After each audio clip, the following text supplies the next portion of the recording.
So I remember sending Luca a few of these mid-journey outputs because he had been paying attention to what I'd been working on. And I simply typed out the words, "why bother?" And he wrote me back this really lovely statement about how we bother because we find value in bringing to life something that lives in our mind.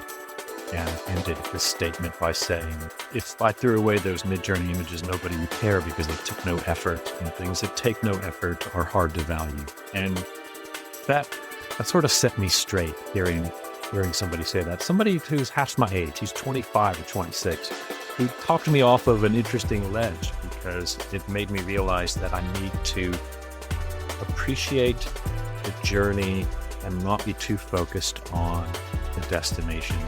Because the journey is the fun part.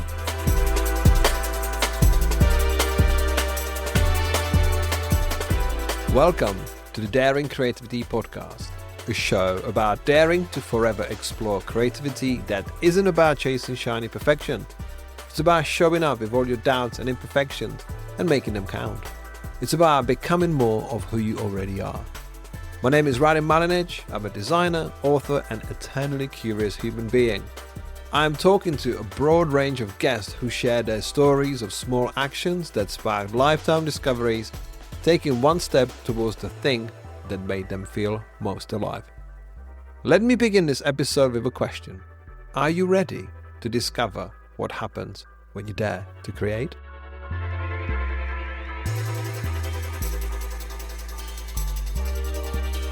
Today I'm speaking with Robert Hodgin, an artist and head of research and development at Rare Volume, a company specializing in data visualization and immersive installations that make technology feel human.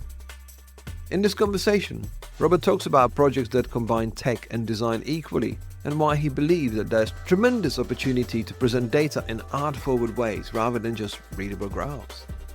He also opens up about the challenge of working with tricky clients, but talks also about those who let him execute his vision without interference, and why he thrives in space in between the analytical and the artistic by not fitting in either world. It's my pleasure to share with you my conversation with Robert Hodgin.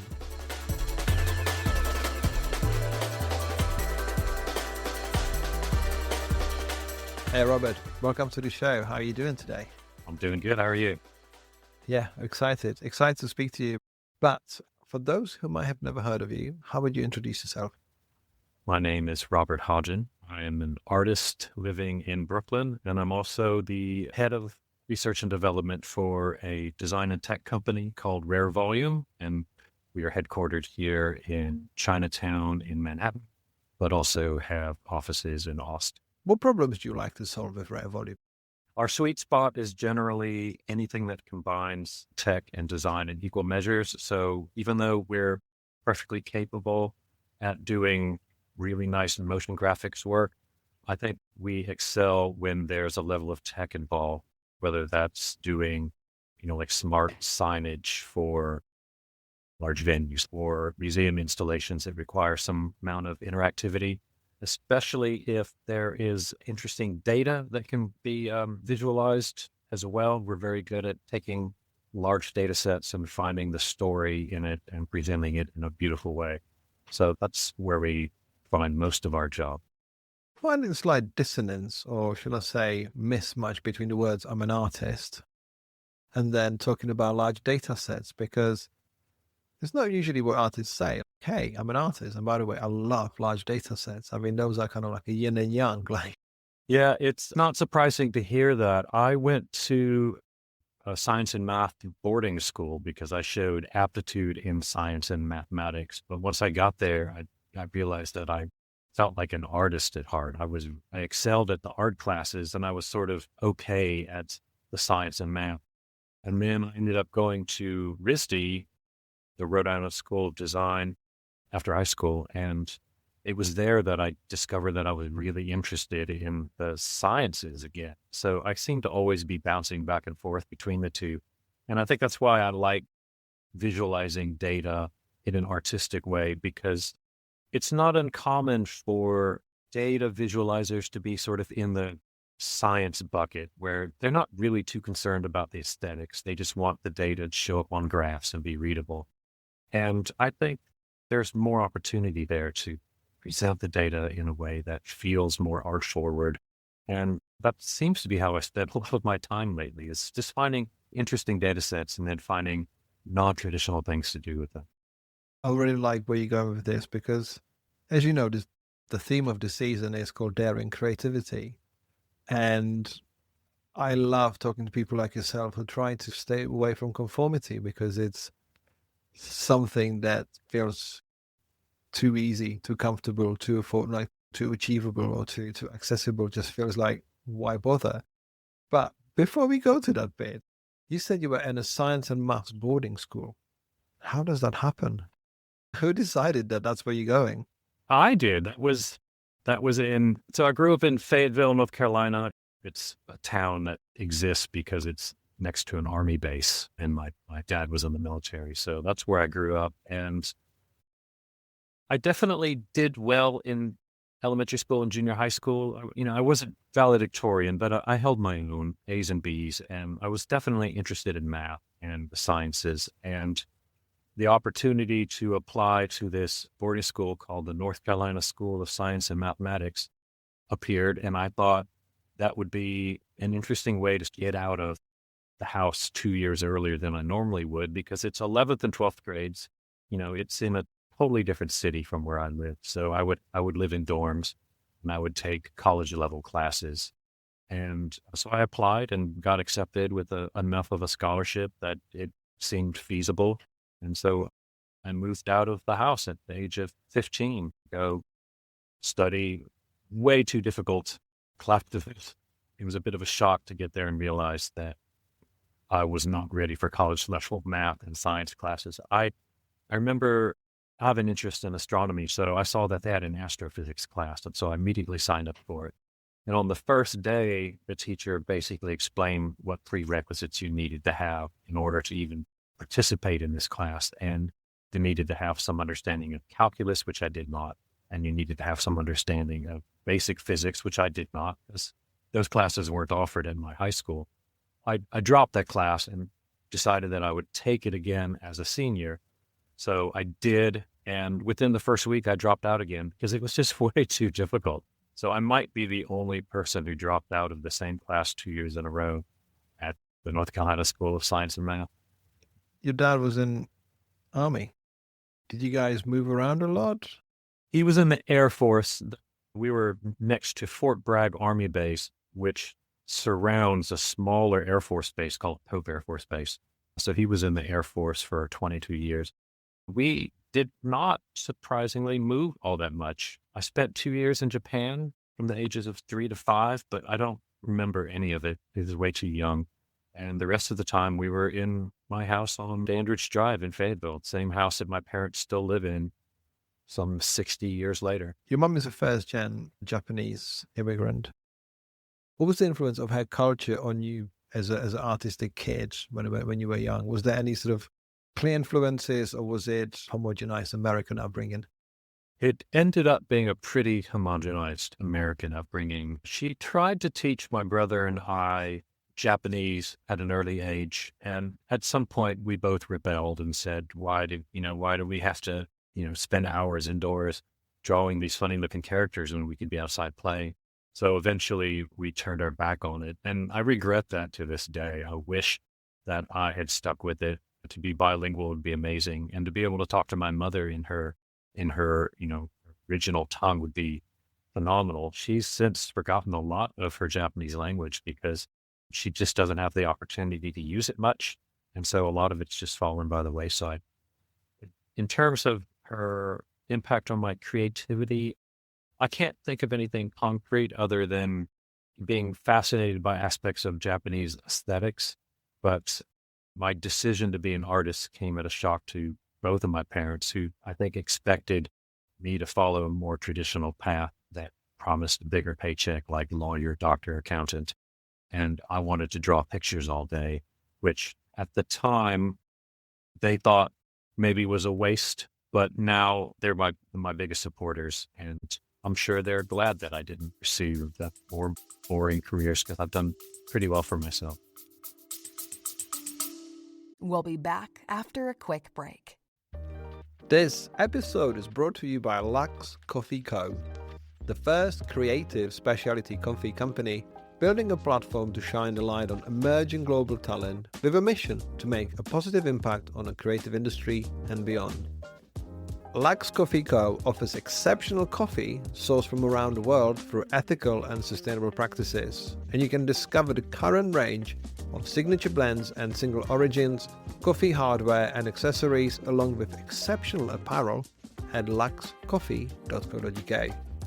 You can use the code PODCAST to get 15% off your first order.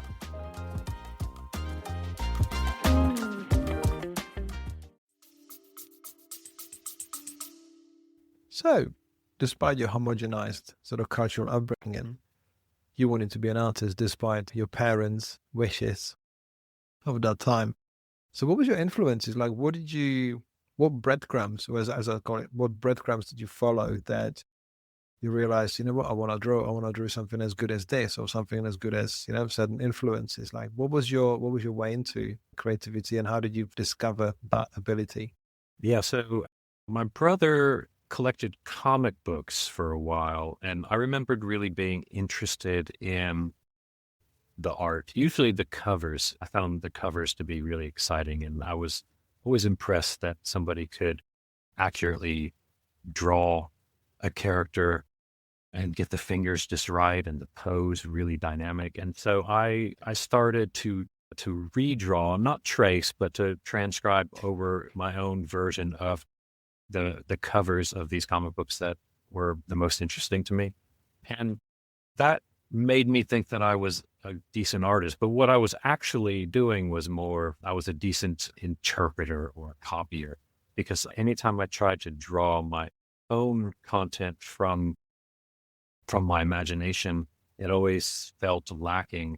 And so, fits and starts, I would give up on it because it was too hard, and then I would just be drawn back to it again, and more interested in the mechanical aspects of drawing, things like the science of perspective, being able to draw, a grid from any angle by marking the two perspective points and drawing guidelines. And so I liked that aspect of art, the really rigorous. It doesn't require too much imagination. It's very math forward. And, looking back, because I had not thought much about this, I guess that's why there's that sort of bridge between science and math for me, is that I'm interested in the specific details of how drawings work more than I am interested in, coming up with my own visions, if that makes sense. So from the boarding school and obviously dropping out from the same class twice, how do we get to your first commercial creative work out there that you got paid for? So I went to the Rhode Island School of Design thinking that I would be a painter. I had spent a few years between high school and then eventually going to RISD trying to paint. I was really interested in landscape painting, and I was really bad at it, but I was invested enough in it that I felt like I was paying my dues and I would eventually get better. So I went to RISD, and once I got there, I was surrounded by people that were just so much better than me. And at the same time, I was exposed to all these other disciplines that I just they weren't on my radar. Illustration was the first thing that caught my eye. I thought I should, instead of trying to major as a painter, I could major as an illustrator. And as a side effect, that would probably be more monetizable. It'd be easier for me to find a job doing illustration than it would be for me to sell paintings. Probably. I mean, it's impossible to say. But so I thought I'll do illustration. And then I don't know, I kept seeing things that intrigued me, like people in the glass blowing department, making these really beautiful glass things. And I was excited by that for a while. And then eventually I decided to switch my major to industrial design because I've never heard of this before. People have to design objects that exist in our world to be used. That's crazy. So I switched to industrial design, and I was an industrial design major for my sophomore year. And then by the end of that, I decided to switch to sculpture, which was my major for my junior and senior year. But in my senior year, I realized what I really wanted to do was make digital art, because it was around that time that some of the earliest Flash websites were coming out, and I was overwhelmed at how forward thinking and impressive it was that I could just go to this URL and see someone's art. And you could reach, potentially millions of people through this newish medium.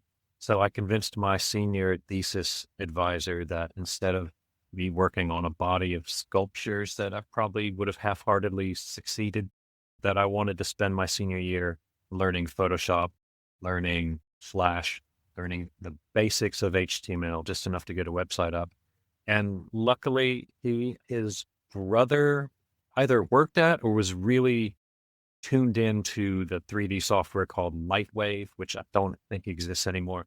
And so he understood that digital art was a path, and RISD did not offer digital art as a major. So he thought that it would be a good use of my time. So I focused on learning Flash and Photoshop. And then when I graduated, I followed a friend to a very small startup that just made, I think it was just banner ads for other people's products. Like you'd make a little animated GIF banner ad and you have to make sure that it was 10K or smaller.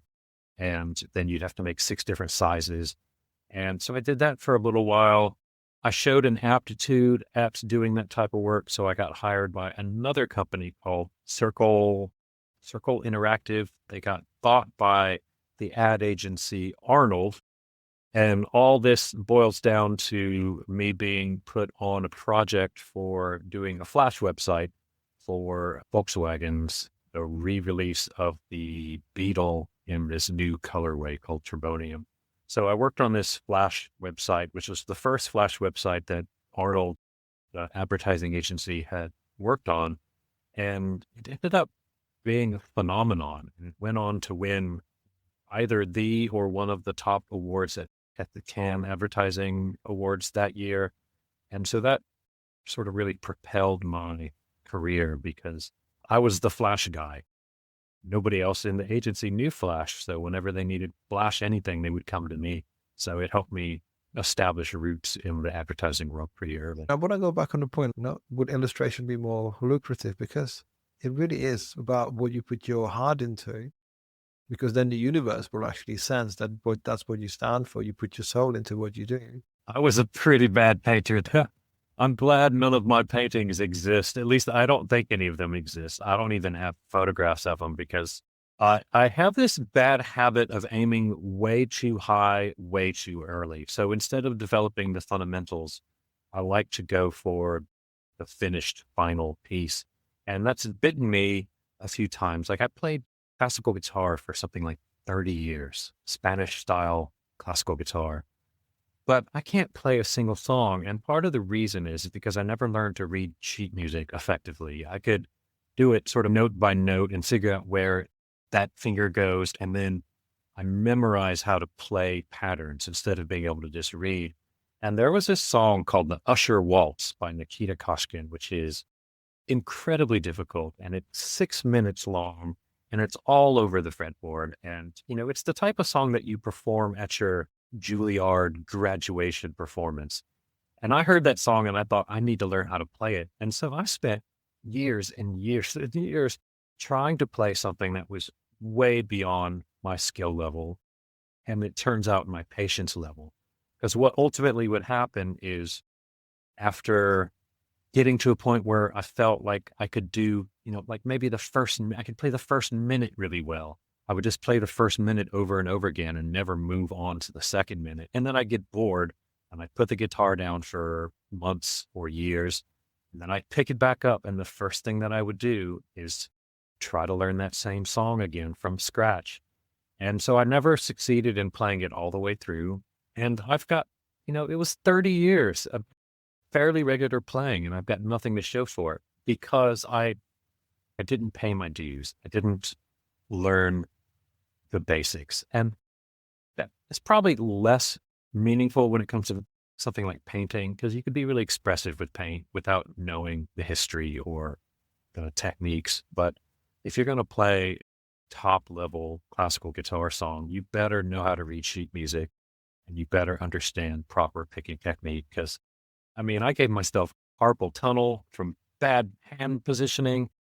But, I'm sure you're going to find the sunny side of that stuff. I'm with you on this one. I mean, you've got people like John Mayer, who's virtuoso. He can't read sheet music. B.B. King never could read. There was a lot of famous people, successful people, who were just like, it's all done by ear. And I think that's the thing that, again, is that expression of your soul, because I love the dedication when you say, hey, I have been toiling with that song long time, which is pretty impressive.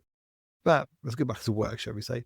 Because you got some of your other pieces of work are still, for example, you did a visualizer, audio visualizer for iTunes, Yeah. and that still lives. And the first app you did on the first iPad app that you designed ended up on as the Copper Hewitt digital acquisition.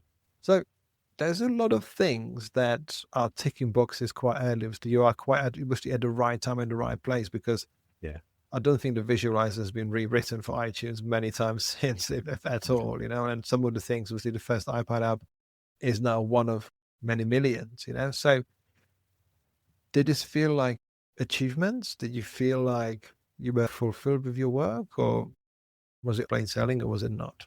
I think every one of those examples you mentioned definitely felt like an achievement. The visualizer represented a time in my life where things just kept falling into place for me creatively. I spent a lot of time messing around with particle simulations, and it wasn't until I started working with flocking simulations and coming up with my own style of flocking simulation, which became Magnetosphere, which is iTunes Visualizer, that I started to really have fun with doing creative coding, because like a lot of people, I listen to music when I'm working, and working on an audio visualizer is a lot of fun, because you're seeing the results in front of you, reacting to the music that you're playing while you're working. And it becomes really hypnotic, and you just get lost in it. And the next thing you know, it's, 3 a.m, got to go to bed, because you've got some ideas that you want to try out the next day, because you're keeping notes, and everything just seems to make sense. And I really love those periods in my life where it seemed like every new day there was already 20 things I wanted to try out. And that was also true for the iPad Planetary, which was poorly conceived in that it was meant to be for people who listen to music on their iPad, which turns out wasn't very many people. But as a concept, it was really solid. It would analyze your music library, and it would create a galaxy, really beautiful representation of a galaxy. And every star in that galaxy is a musician, a band, or solo artist, whatever. And you click on the star, and it would zoom down to the solar system level with the star at the center. All the planets represent different albums by that musician. And then you click on a planet, and all the moons around the planet represent different tracks for that album. And looking back, I think working on this project was probably the most fun that I had in developing creative code aesthetic, because there were a lot of questions that we had to answer. It was me and 3 other people at a startup that no longer exists called Bloom. And anytime we stumbled into an aspect of this app that we didn't understand how it was going to work, eventually we found just an amazing, elegant solution. And it was so much fun looking back, because as an experience, it worked beautifully, and it was really fluid, and it was just a lot of fun to show off to people. You just fill your iPad with music, and then you just go exploring through this galaxy. And one aspect of it, that the moon orbiting around the planet, time that it takes to orbit is equal to the track length. So you can use that as a way to scrub through the playback.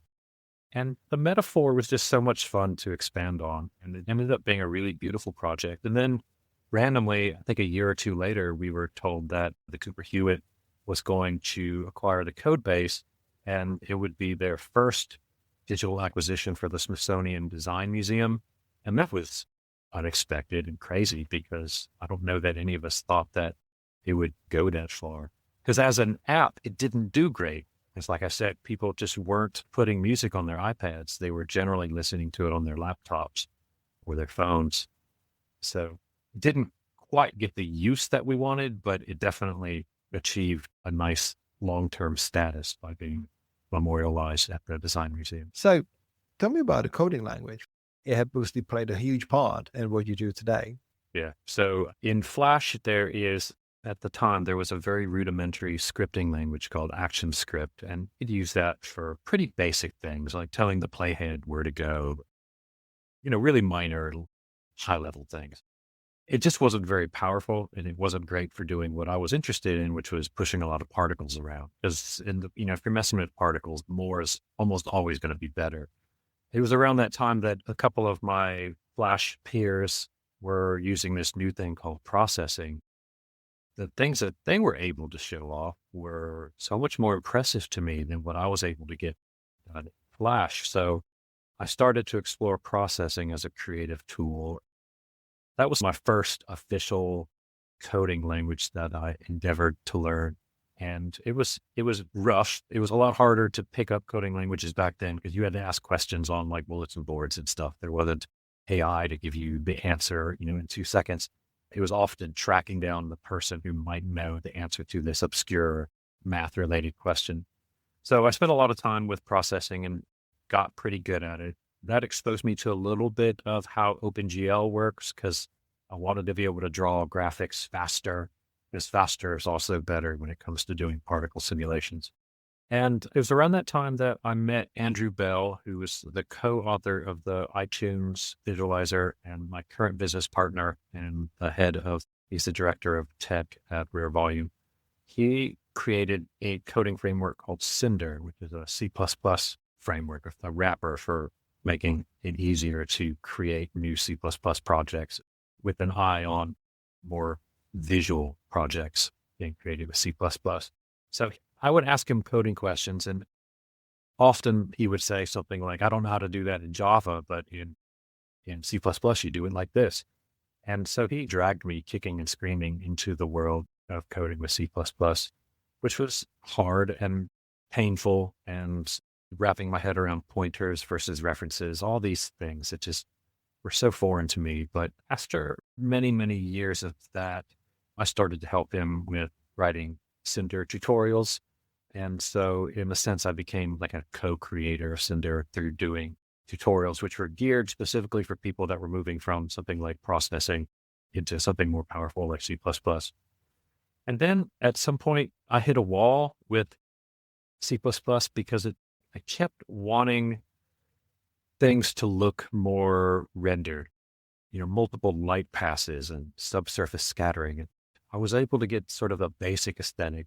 Whenever I wanted it to be more lush and more believable, I would just end up spending weeks researching faster algorithms for doing, all number of different lighting and shadow techniques. And I hated that because I stopped being an artist and I became more of like a researcher for myself. And it just got to a point where creating with code just felt like it was holding me back. And so Andrew also, again, seems to know what's best for me more than I do myself. He told me I should look into Houdini as a tool for doing creative coding. And that was an interesting and painful transition because if you're not familiar with Houdini, it has one of the hardest learning curves for 3D software because its specialty is for doing smoke and fire and water sims that you see in movies. And I'm not interested in that. I'm interested in just using it as a creative coding framework. But a lot of the tutorials you find online were geared towards learning how to make the most realistic building explosion. And it just ended up being incredibly challenging to get up to speed with it. And it took several years before I felt like I was finally at a point where I was back when I was still doing C++ dev.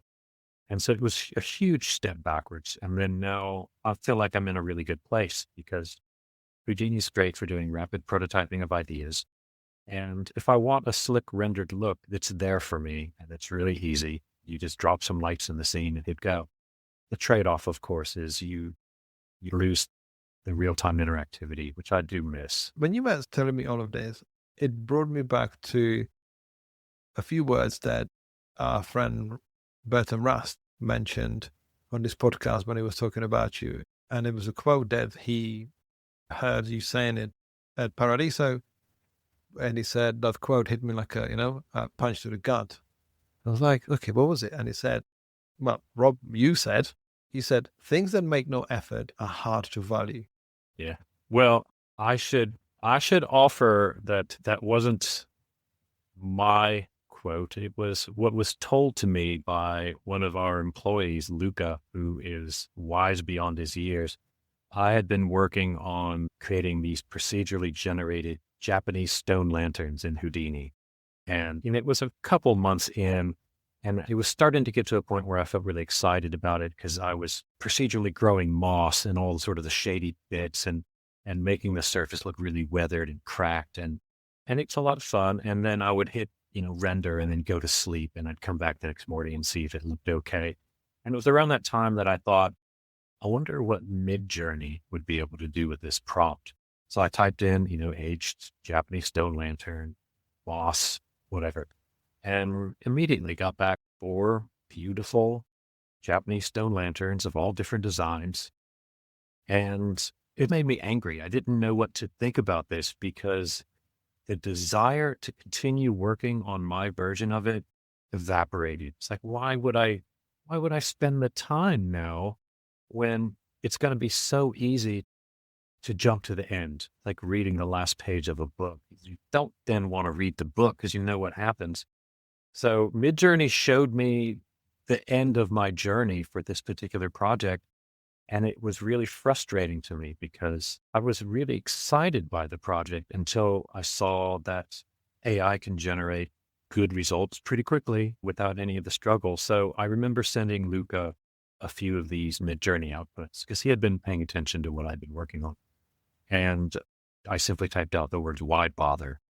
And he wrote me back this really lovely statement about how we bother because we find value in bringing to life something that lives in our mind, and ended his statement by saying, if I threw away those Midjourney images, nobody would care because they took no effort, and things that take no effort are hard to value. And that sort of set me straight hearing somebody say that. Somebody who's half my age, he's 25 or 26.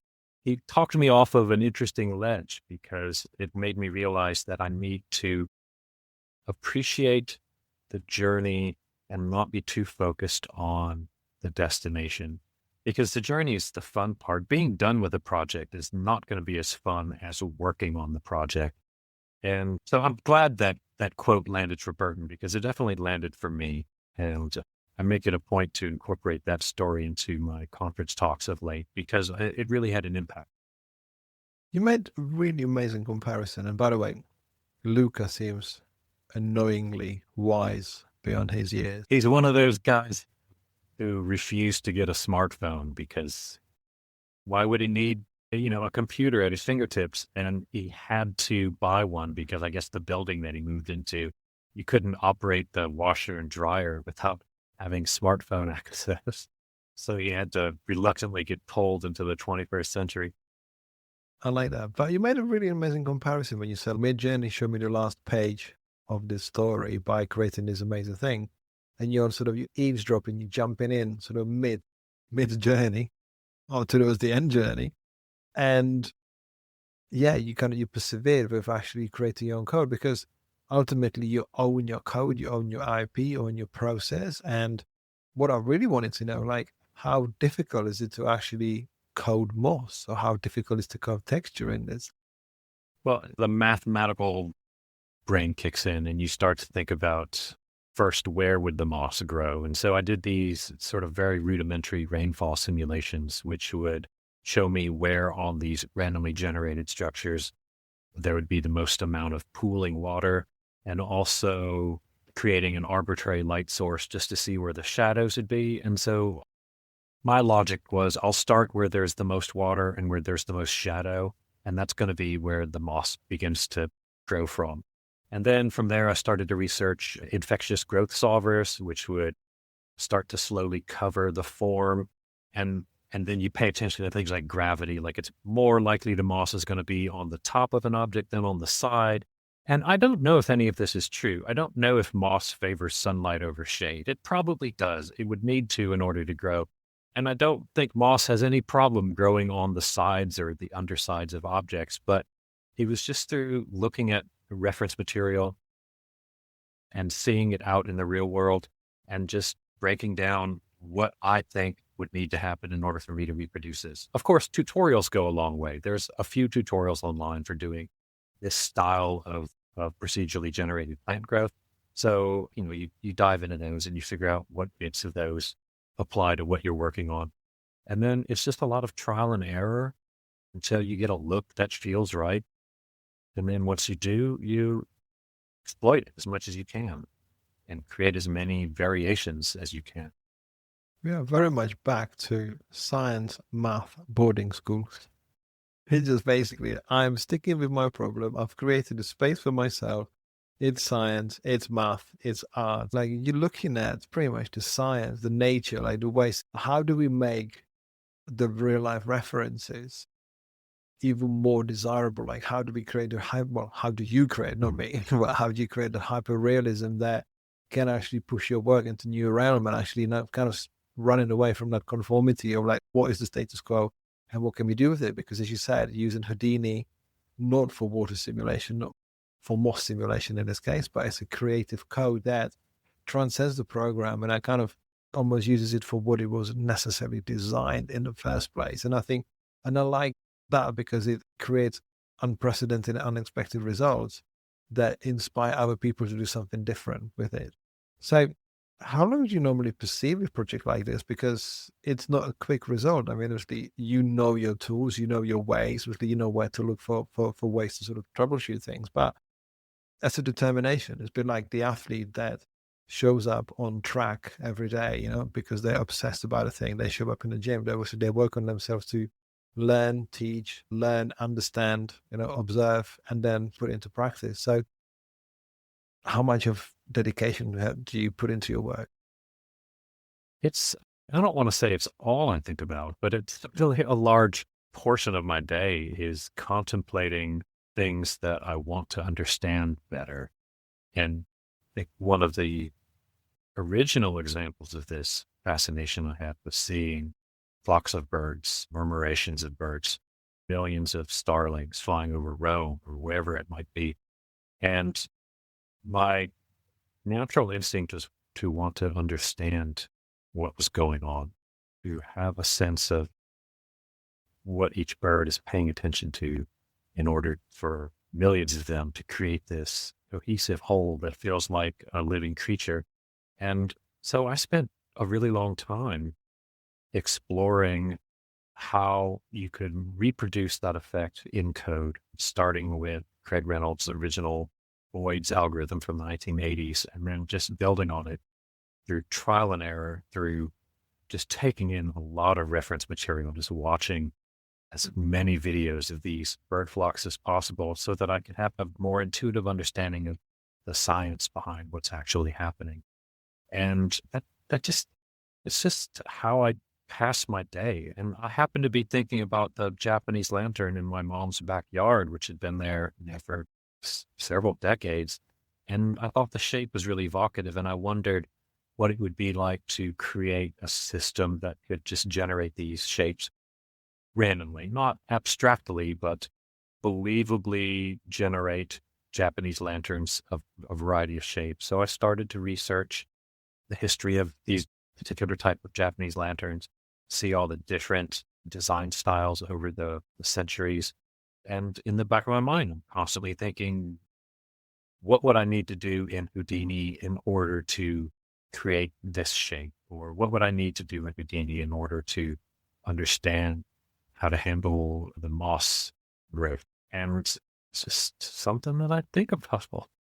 I want to know how things work. I want to have a better understanding of how the things that interest me work. And that's usually how every single one of my Houdini projects begin. I love the fact that I guess we as humans, we go through this dissonance of life. Oh, I want to be creative at a moment where I'm not creative, especially in our younger years. Like, oh, I've got this idea, I need to make it now, otherwise it's never going to happen.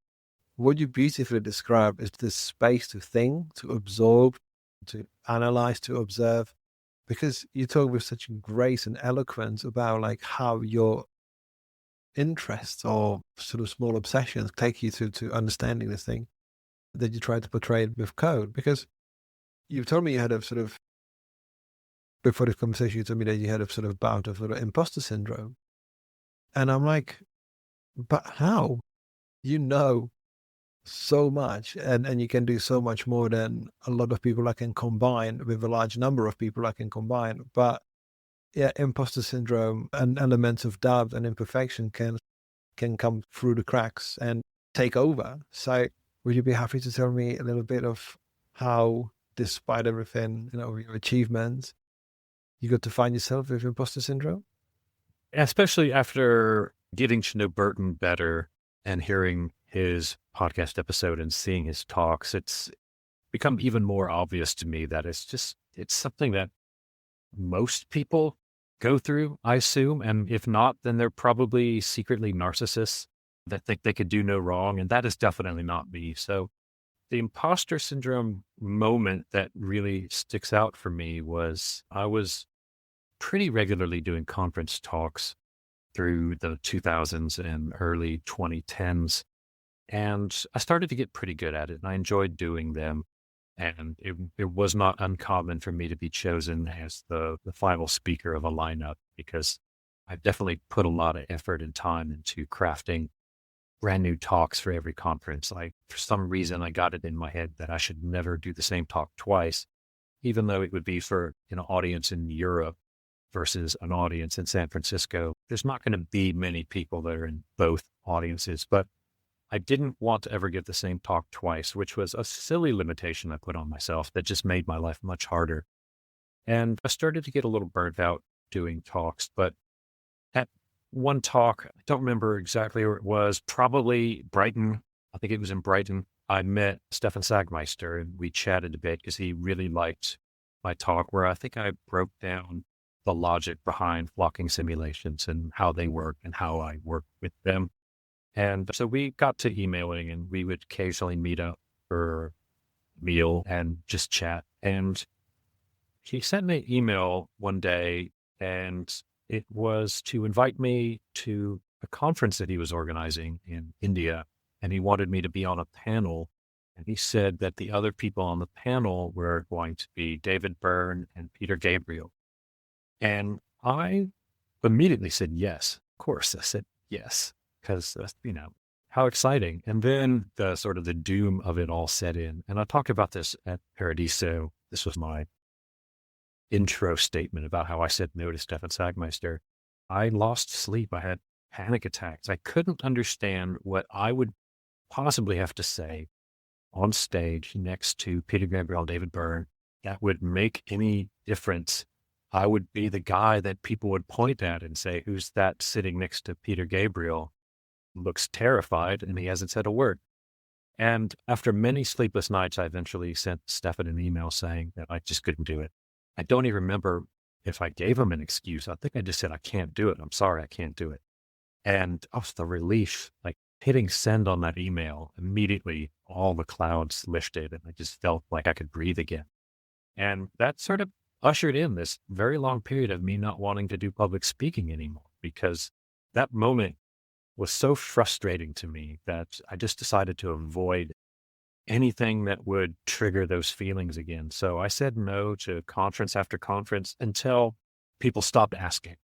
And finally, 10 years later, I feel like I found my voice again and I want to do it. So I've been trying really hard to speak at conferences and do these types of podcast episodes because now I enjoy them. They don't feel like obstacles to my happiness. They feel like just interesting things to do in my journey. And so I'm not going to say I conquered my imposter syndrome, but I'm certainly paying less attention to it now because it just ultimately, it doesn't matter what I think other people think about me. As long as I feel like I'm making strong work and I'm keeping myself entertained as I go, then just focus on that. I like that you said that people might be thinking, oh, who's the guy over there? He looks scared and he said nothing. But I know there's always a what if, but imagine David Byrne looking at you going, how do you do that in Houdini? Because I never heard of Houdini, I mean, it was funny because I think it was an interview with BJ Richardson who said at Paradiso, would you tell Stefan Sagmeister in my talk? And I was like, well, it turns out there's a lot that Stefan Sagmeister doesn't know. because he doesn't think about these things, but we put ourselves in such undue pressure going thinking, well, why would I be deserving of that space? Why would I be doing this? And then you realize there's the people who know half of the stuff, a third of the stuff, and they go like, hey, sign me up. I want to do this. I'm like, you sure you want to be of any value? Of course. But this is the conviction where people say like, well, I can do it, And I spoke at of 2015 myself, and then somewhere upstairs, and yeah, I spoke there. But again, I thought the same, just like you. Oh, I need to do different talk for everywhere I go. I need to do this. I need to do this. I need to do this. But you make it difficult for you on yourself without anybody even noticing whatever you've done, how you did it. Unless you speak on the main stage at every festival every month. But no, you should really freshen up the talk. Even, for example, Stefan, I think, ended up talking about beauty for about 3 years. And then he talked about something else for about 3 years. And no one was like, oh, it was just the same talk, but it's Stefan. That makes perfect sense. And I think it was either Marco or Hector who told me that the way I should think about it is when people go see bands that they like perform, they don't get disappointed when that band performs songs that they've heard already. They get excited because they're familiar with the content and it means something to them. So I'm trying to embrace that aspect of it. I'll still try to mix my talks up and not just use the same keynote for each one. I want it to be a little customized for each conference, but I'm less concerned about coming up with a full new 50 minutes, every 2 months, which is just draining. Yeah, no, because you will find yourself like really chiseling the next talk, doing it for the first time, being a little bit nervous because you're for the first time. And then you get, the likes of Stefan or Draplin just doing their one talk they've been doing for the last 10 years. And we're like, well, that's a lot more fluid than my talk, Then you realize, yeah, because they've been doing it for 10 years, word for word. But the thing is, it's about what you want to get with it, because the more vulnerable stuff you put out there, and we don't advise anyone to be rewriting their talk for every event, because, you want to put some care in it. Again, things that take no effort are hard to value. Obviously, you want to put something on the stage that people will be like, I needed to hear this. And sometimes is that the moments of vulnerability, the revelation of like fear of shame, like having love, sort of shame, resilience, all of that stuff. That's what really resonates with other people, because you can talk about architecture from hundreds of years ago. We're like, well, some people like it, some people haven't got a clue what you're talking about. But being out there, being open, which is one of the reasons why we are on this podcast today and why I'm doing what I do, is actually being able to shine a light on some of these topics and make it really clear how we are all equal in life and creativity. We do have our own stories, we have our own tools and ways of working. But I've said it many times before, you see some really accomplished people having so much anxiety about their work. And like, well, your 300,000 followers don't really think that, like, why would you be worried? I think we need that sort of defense mechanism. I think we need those sort of anxiety sensors and alarms going off, because we can't just take it easy. Sometimes, like, if it's way too easy, if you're not pushing enough, then are you really creating value? Are you really pushing yourself? Are you growing? Are you moving forward? And I think that's the question. And that's kind of whole idea of daring creativity. Like, daring creativity is not about jumping out of a plane. It's following the flocks of birds and thinking, I'm going to do that in Houdini. I want to talk about rare volume before we wrap up. So you told me you like putting things on the big screens. How difficult is it to start with a vision and see it delivered in a way that doesn't compromise, breaks the mold, fears conformity? How difficult do you find the agreement of what excellence means to clients, the production team, the creative director, all sorts of stuff? Yeah. That's an interesting question. And it's something that I'm not great at. I've seen many of my ideas get butchered by clients because, they're paying us to execute their vision most of the time. And I'm not the most calm and collected about those moments, because I do have this sort of inner diva that thinks that because I had so many successes in my life, that they should treat me as if I know best. And I know that that's a silly thing, especially in light of relationships with clients. It's an interesting challenge. The projects that end up frustrating me are the ones where the clients show up and they say, we want you to do what you do because we love your work. We want it to be arch forward. We're going to stay out of your way. And then you show them something that you're happy with. And the first thing they do is they show you like some deck or mood board their creative came up with and said, can you make it more like this? And that just happens so much. It's gotten to the point where if I hear the phrase arch forward, I'm going to assume that it's not going to be, and they already know what they want to see. They're too afraid to dictate it during the call, I guess. There's been some projects that were fantastic. We did, I think our first project as Rare Volume was to do content for Samsung for their flagship store in the meatpacking district. And the content was on a 3-story video wall. It was huge. And they stayed out of our way. We got to execute our vision almost to the letter with minor notes, because what they wanted at the end of the day was art. They wanted big, beautiful, moving art on their big, beautiful 3-story video wall. And they didn't need to throw the Samsung logo up on everything and, dictate brand guidelines. They wanted us to do sort of a love letter to New York City as viewed through a Samsung lens. And so that was an example of a project that I think is up there with ones that I feel most strongly about. We did another project for Barcelona for the big Torre Glorias tower, the sort of big phallic tower in the middle of the city. We have an installation in the ground floor that you walk through in order to get up to the roof deck. And it's this huge, expansive, very, very wide projection wall. And we did a series of art pieces for that project that are little data stories. One's about the wind, like how strong the wind is moving at that very moment as visualized with this rippling cloth. And another that shows what stars you would be able to see if it were suddenly dark and there was no building in the way. You'd be able to see this specific star field and all the satellites that are passing by.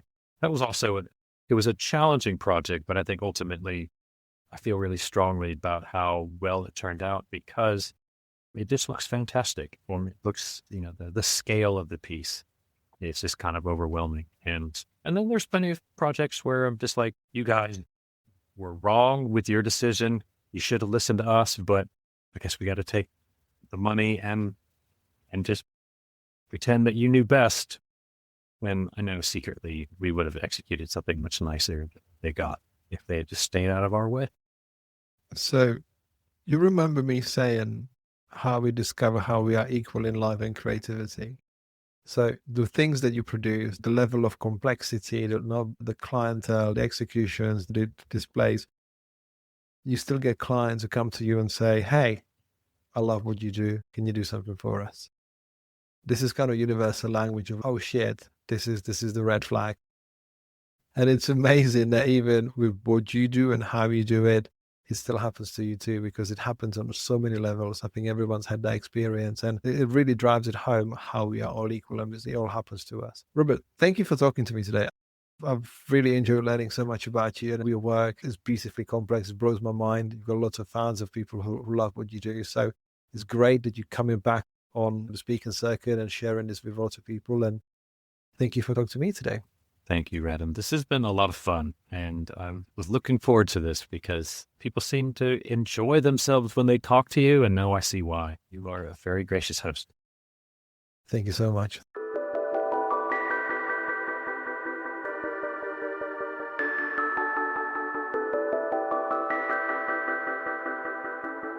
Thank you for listening to this episode of Daring Creativity Podcast. I'd love to know your thoughts, questions, and suggestions. So please get in touch via the email in the show notes or social channels. This episode was produced and presented by me, Radim Malinage. The audio production was done by Neil Mackay from 7 Million Bags Podcast. Thank you, and I hope to see you on the next episode. If you enjoyed this episode and would like more accessible resources to help you discover your daring creativity, you can pick up one of my books on themes of mindful creativity, creative business, branding, and graphic design. Every physical book purchase comes with a free digital bundle including an ebook and audiobook to make the content accessible wherever you are and whatever you do. To get 10% of your order, visit novemberuniverse.co.uk and use the code PODCAST. Have a look around and start living daringly.